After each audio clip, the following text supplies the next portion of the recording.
Good morning, good afternoon, good evening, and everyone, depending wherever you are. I'm Harika and I take care of marketing at Hyperbots. And today we have with us Mr. Ayo Fashina, the CFO of Kobo 360, Africa's leading integrated logistics solution provider. Ayo brings a wealth of experience and insights by operating in the domain for about a little more than 20 years now. And it's a pleasure to have you on board, Ayo.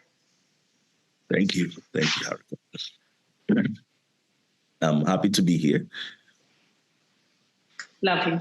So, Ayo, today we would be indulging in a very interesting topic, which is how AI can not just improve, but also revolutionize cash outflow management. So, just setting ground with the basics, can you help us understand what cash flow is and why is it crucial for businesses to manage it in a very effective manner? Thank you, Harika.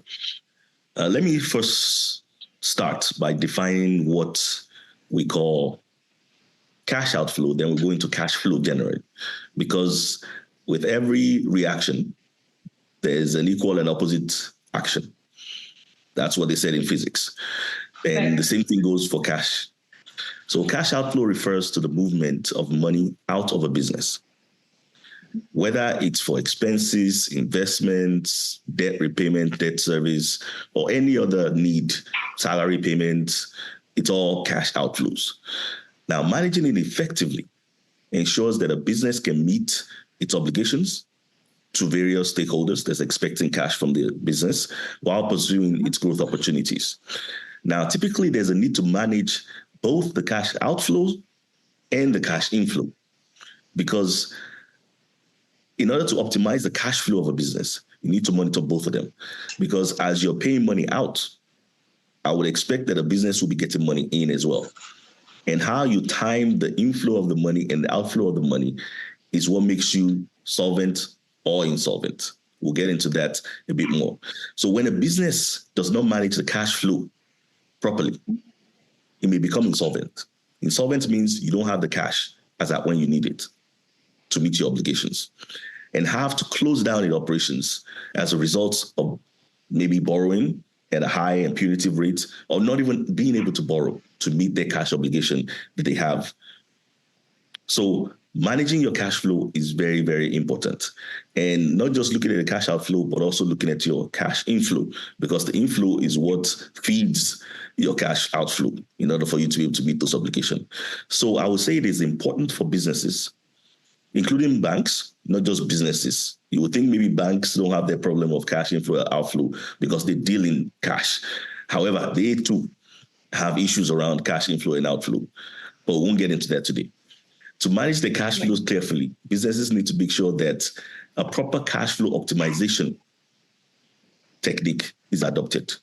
Businesses can be profitable on paper and yet still be at the risk of bankruptcy if they cannot pay their bills. Right. And how does AI fit into this picture, especially for those who are new for this concept? So AI, or artificial intelligence, machine learning and the likes, enhances decision-making and operational efficiency within the business. So in finance, AI can be used to process the vast amount of data that you have to forecast and you have to manage in order to manage your cash flow. So AI can be used to identify savings, automated, as opposed to having someone looking through the different contracts to figure out which one has savings or not. AI can do it a lot faster. And even it can automate the transactions. So AI can be used to manage the payments, outflow, and inflows, and even send reminders. It could be used to transform the whole financial management and the practices within finance organizations. AI can, if leveraged properly, be used to better analyze historical trends. It can also be used to group transactions together so you can make sense of it when you're analyzing it and understanding it. And it can be used to forecast cash flow so you know where to put in work in order to optimize your cash flow. Now, AI can also be leveraged to connect with APIs that can consolidate all your bank information into one place. So most companies, institutions, they have more than one bank account. And historically, what you have to do is the accounting staff will have to log into different bank accounts to download the statements and do reconciliation and figure out what's going on in each bank account. In order to make payments, you either issue checks or you go into the banks and wire the money. Now, with API connections through AI, you can actually do all these transactions from your desk without having to log into the banking system. What it is you plug it into the banks. So all the data that the bank has can be pulled directly into your own platform and you can analyze it. So you have access to all your bank transactions, all your bank accounts from a single interface. You eliminate the need for manual data entry and switching between the platforms of the different banks. AI also enables you to generate detailed reports and perform in-depth financial analysis on the data that you're getting from the banks. So your banking reconciliation is done with ease. AI enables you to get the tools, the insights needed to track your financial performance and identify opportunities for improvement. So that's part of what AI could also be used for conceptually. Right. And how do you think AI can improve the accuracy of forecasting and budgeting over traditional methods that we've been using so far? So I think, from my understanding of AI and my knowledge, AI algorithms can analyze historical data, market conditions, and it can predict future cash flow needs a lot more accurately than a human being can. Because essentially what we do when we're trying to predict, when we're trying to forecast generally, is you look at the trend, and then you try and take an assumption and say, okay, based on the trend, we're growing at say, 2% before. What has changed, or what do we expect to change in the coming months in our forecast period? What do we expect to change, and how does that impact our growth? Now, AI can synthesize a lot more data to understand what could potentially change in the future. It can synthesize your data and analyze a data from a longer history, as opposed to just immediate, maybe the last 3 years or 5 years, because it's a machine. And it can do it faster than a human being can collate all the data and start trying to analyze it.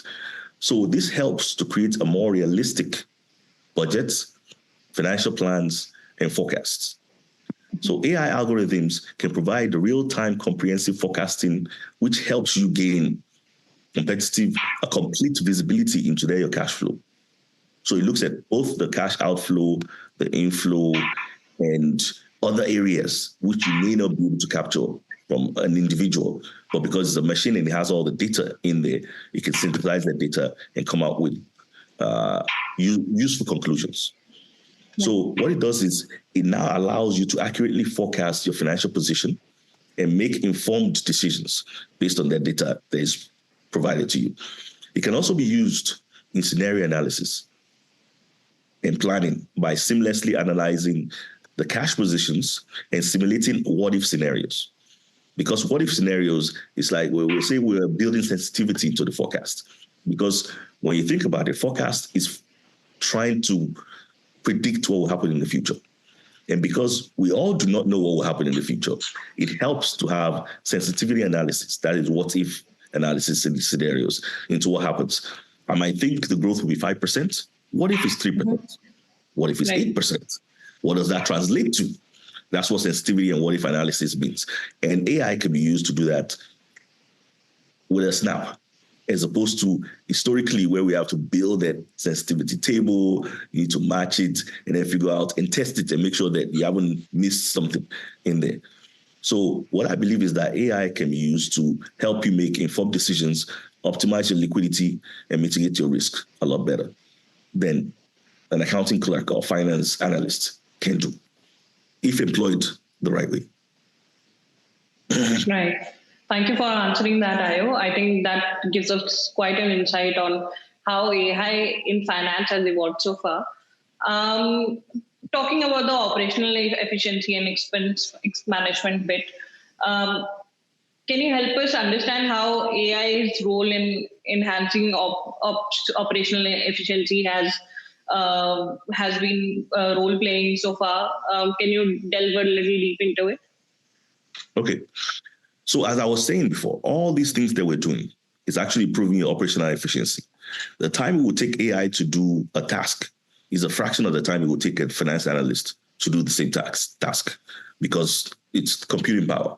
So AI tools streamlines your expense management by identifying patterns, anomalies in spending, and enabling businesses to cut unnecessary costs and negotiate better terms with suppliers.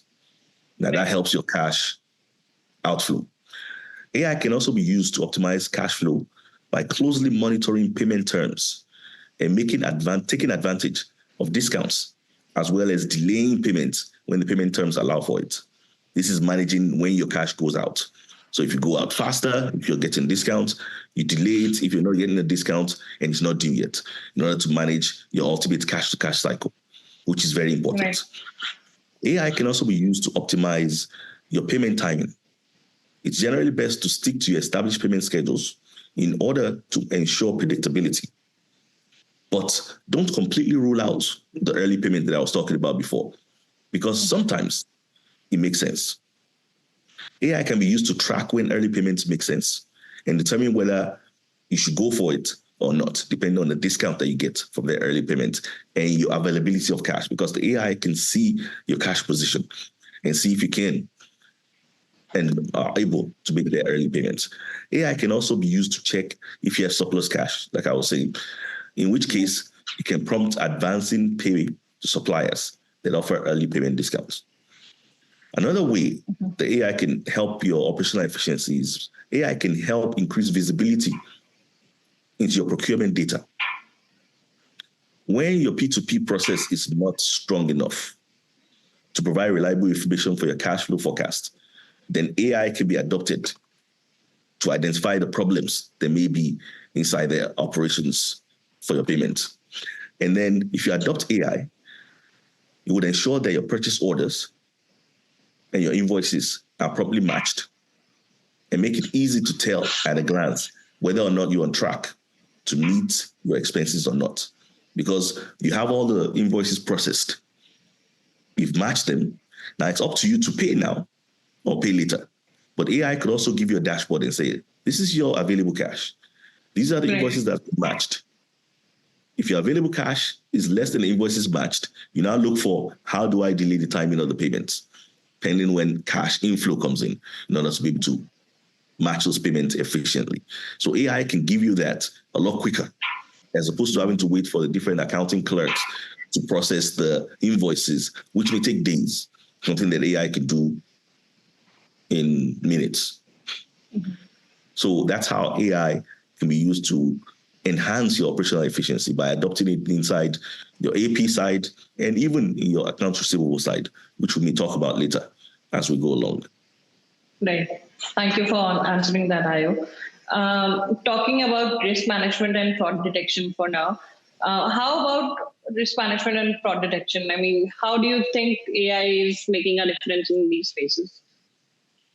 So AI systems are very adept at identifying irregularities in whatever you're doing. They can spot changes, slight changes that human being may overlook. AI can spot it. And that's what enhances your risk management. It can detect fraud. AI is usually used even nowadays with banks to detect fraud.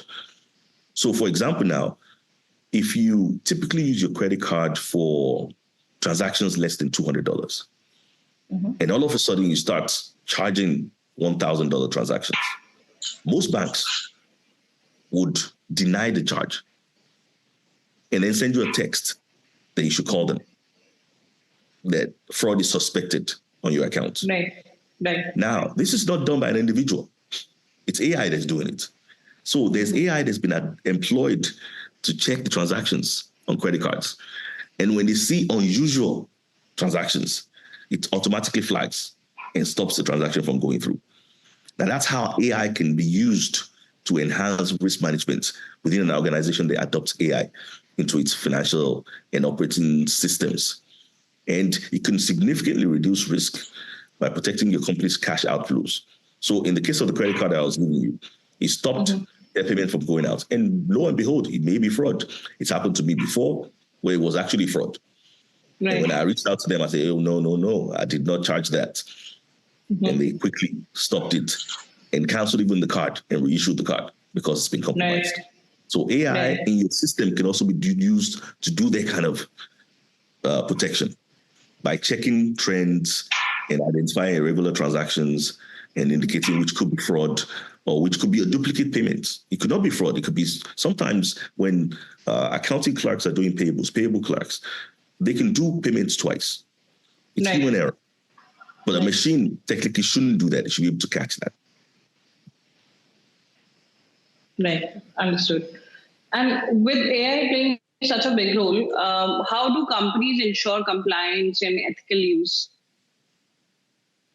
So compliance, typically, the AI providers usually have to adhere to certain standards, international standards, compliance standards, follow the regulatory regulation around maintaining ethical standards around data handling and data management.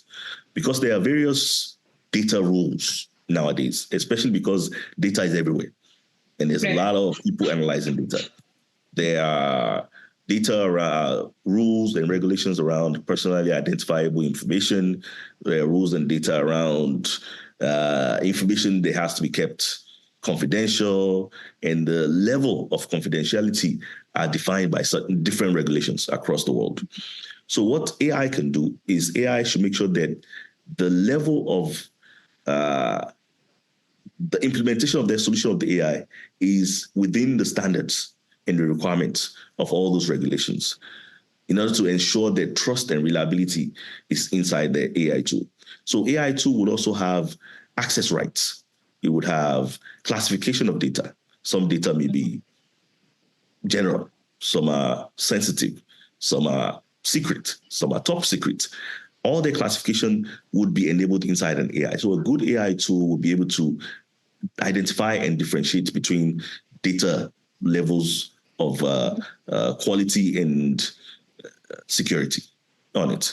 And this will give the comfort and the trust to whoever is using the AI that, look, we can use this AI. We can even set access rights within our organization to people that are accessing this tool to make sure that people are not getting access to tools that they don't have the clearance for.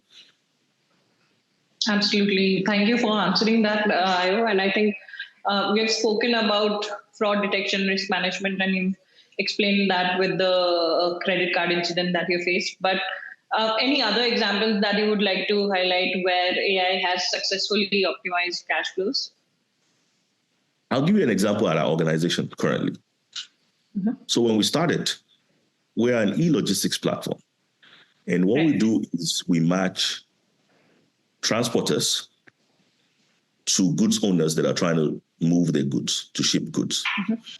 Now, the way we operate is that the transporters are paid by us, through us, and the goods owners pay us for the goods that's been transported.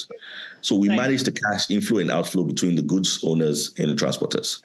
Now, typically for transporters, you need to pay them part of the payment for the freight at the beginning of the trip, because a lot of the expenses for running a trip is incurred upfront.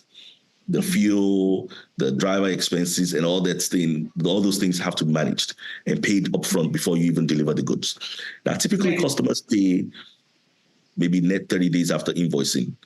Some pay 15 days, some pay 45 days. It depends. And you have to manage that. So you have different payment terms from the customer side. You have a lot more sooner payments, at least advance payment to transporters. And also once they finish the trip and it's confirmed and completed, you pay them the balance. So we have to manage our cash inflow and outflow very tightly. Now, when we started, we didn't do a good job at it because we were manually trying to match it. So you make payments, sometimes you make dual payments to a transporter, you don't get payments on time from the customers. Some customers forget to send your payments. It's been 45 days, 60 days, you can't track it. So what we did was we adopted an AI solution. So we used AI to optimize the cash flow at Kobo 360. We use AI to manage our accounts payable, by connecting through APIs. I was mentioning API connection to banks initially. We've done that. It's Kobo. So we connect API to our banks in order to optimize the cash outflow and ensure that the accurate payments were done without duplication directly from our system. We don't have to log them to different banks. We also use AI to optimize our reporting on our dashboard for our cash outflow. So because we automated the payments process, we can now get reports that are automated through AI. So AI did the analysis and say, okay, you paid X amount of trips. This is the number of trips that happened. This is how much you paid. These are the banks that the payments came out of. These are the customers that were supposed to pay back all those payments. So that it's easier to manage because AI is now adopted. In addition to that, we incorporated AI into our accounts receivable side, which is from the customer side, the shippers, by using automated notices to our customers. So what we do is once we issue invoices to the customer, AI automatically reads all the information in the invoice. It even generates the invoice from our platform. So it tracks the due date, the amount, the number of days that the invoices has been out, and it automatically sends notices to the customer. When the invoice has been sent through our platform, a notice is sent, invoice has been sent to you, invoice is due in X number of days. And then when it's 5 days to invoice due, there's a notification automatically sent again to the customer, say, these invoices are due in 5 days. And then when it's due on that day, a notification is sent to their customer as well. And as notification is sent to customers, it's also sent to our accounts receivable team to tell them that these invoices are due, these ones have been paid from the ones that's due, this one has been paid in advance, and we can match the cash outflow and the inflow a lot better. So what we do is now when the payments come in, because customers pay ad hoc, they don't necessarily pay directly with the invoice. They might have 3 invoices they're paying together. We also use AI to match the payments to the invoices. Because if you don't match payment to invoices, then you're not sure which invoices have been paid, which ones haven't been paid, and then your whole receivables book is out of whack. And that's how we used to be. But now that we're using AI, AI matches automatically once the payments come in, and then we now use the AI to generate our accounts receivables aging report and analysis. And aging of account receivables means we have X amount that's due from customers, and this is the number of days that this has been due from the different customers. AI is used to synthesize and analyze that. So by adopting this AI on both our accounts payable side, that's the cash outflow, and also accounts receivable side, that's the cash inflow, we've been able to shrink our cash-to-cash cycle. Cash-to-cash cycle means the time between when your cash comes in, goes out, and when cash comes in. That's the cash-to-cash. So if I sell or did a transaction, when do I pay money out versus when does money come in? That's what cash-to-cash means. And the shorter that time frame is, the better, which means your money comes back a lot quicker. And when your money comes back quicker, you can use the money to do more. You can do more business if your money comes back quicker. If it comes back later, you're limited by the amount of cash that you have available for the amount of business that you can do. So we've been able to reduce our cash-to-cash cycle from 45 days to about 10 days. And even recently, we've even been getting to almost negative because we've been able to use the AI to prompt and prod some of our customers that are able to pay advance payments. Excuse me. And they're now making partial advance payments, which is now even shrinking our cash-to-cash cycle a lot further.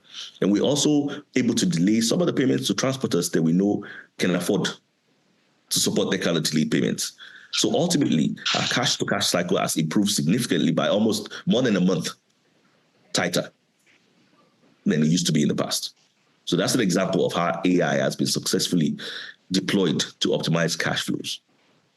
Right. Thank you for answering that, Ayo. And I think it's wonderful how AI has been implemented in Kobo 360. But we just understood that you've been doing a fantastic job with AI at your organization. But I'm pretty sure you must have also faced challenges like other companies when you were also trying to integrate AI into your system. So it would be great if you can take us through that experience. And I think it will be quite insightful for us, our viewers, our listeners, and for every financial professional out there? Thank you. The first issue with any technology adoption in an institution are people. Those are your biggest obstacle. People always try to block change because people like the way they've been doing things. And people believe that, I don't know, people are just resistant to change naturally. So the first thing is you have to overcome the normal resistance from people, from your staff, from the organization, not just the general staff, even the senior management usually have the skeptics. So you have to convince them. Then you have to also, the second thing about adoption of AI is the quality of the data and the quality of the output of that AI. So you have to closely monitor the quality of the data and data output to make sure that it's clean, there's accurate data that's essentially used by the AI in order to do its work effectively. Now, the resistance to change in an organization is something that you manage. You need to build an organization where they adopt change. So Kobo 360 being a startup and a younger institution, the resistance to change wasn't as bad as in like larger organizations that's been around for a while and things that's been done a certain way for a long time. So in order to convince people that's been doing something a certain way for a long time, you need to first make them realize the errors in the way we've been doing things before. And then two, what are the benefits to those individuals, not necessarily the company? Yes, there's benefit to the company, but what is in it for me as an individual for having to go through the pain of changing and adopting AI? So you need to understand how to meet the employees at the personal level to let them see the benefits of using AI as opposed to not using AI. And then another thing that you have to elevate with with staff is that there's a belief that AI is coming to replace me as an employee. AI will be adopted and then they won't need me anymore in the institution. That also has to be managed and it has to be communicated properly. That AI is not setting out to replace you. It's just setting out to optimize what you do and allow you to be able to do more with less effort. And we always need individuals to also check and interpret what AI outputs we're using, because the strategic decision-making still has to be done by human beings. AI will do the analysis, it will do the prediction, it will give you the suggestions, but somebody has to read it and use the information strategically. So that's how you need to engage your staff to make sure that AI is welcomed in your institution, in your organization. Right. Great to have an understanding of how things have been shaping up at Kobo 360 with respect to AI. And I think you guys have done a fantastic job of educating your employees for not being resistant towards the change. So I think that's a great thing. Moving forward, what do you think would be the future trends that we should look out for in AI and finance? What can we expect in the near future? What we can expect is more advanced and sophisticated machine learning programs being adopted into finance. Like I said, it's already been in finance for some time. It's just in simpler form. But as time goes on, it's advancing and it's getting more sophisticated to be able to do more. Like the ability to read handwritten invoices is something that we didn't have before. But that's something that's been built and will be deployed. Because ultimately, you have to keep on improving these machine learning models. They need to keep training them. They need to keep learning in order to increase the automation in financial transactions. Because ultimately, the more automated your systems are, the easier to manage and the more accurate, hopefully, it becomes. So companies need to stay informed about new things that are coming out, the adaptability of those things to their institution and their organization, and how can they leverage these advancements to their benefits? Because it only gets better from where we're sitting. And with all technology, it advances in a geometric progression, not arithmetic progression. So that's the same thing we're expecting for AI and machine learning in finance. Sure. Thank you for answering.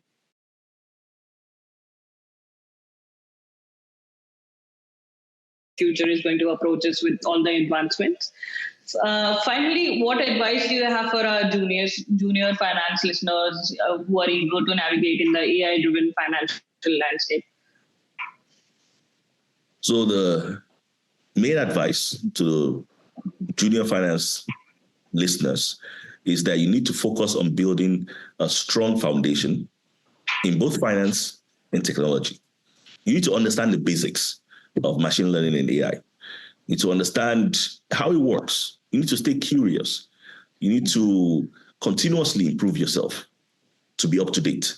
Because ultimately, you being able to work with these AI tools may be the difference between you getting the job in the future and not getting the job. Just knowing finance and accounting is not enough, but you also need to know how to automate these things. What are the areas of finance that could be automated? And what are the tools that are available in the market to do this? In order to be able to make sure that you are the cutting edge of finance, because ultimately companies reward innovation. That's my advice. Great advice for our young listeners. I think we are almost about in the end of the conversation. And I would like to thank you for sharing your insights on AI and cash flow optimization. And it's been a pleasure having this discussion with you. And I think from our conversation, we can clearly say that AI is not just the future, it's the present of financial management. Thank you, Narika. It was a pleasure discussing these important topics with you. And I'm excited to see how AI continues to transform and shape finance, and not just finance, the world we live in. Right. Thank you so much.